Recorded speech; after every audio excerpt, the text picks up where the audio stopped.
You ask Tiger to solve. This deals with linear equations with one unknown. The final result is p equals -3. Let's solve it step by step. Group all constants on the right side of the equation. Subtract 17 from both sides. Group like terms. Simplify the arithmetic.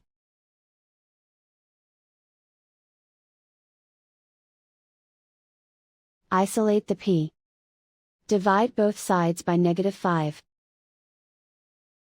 Cancel out the negatives. Simplify the fraction. Simplify the arithmetic.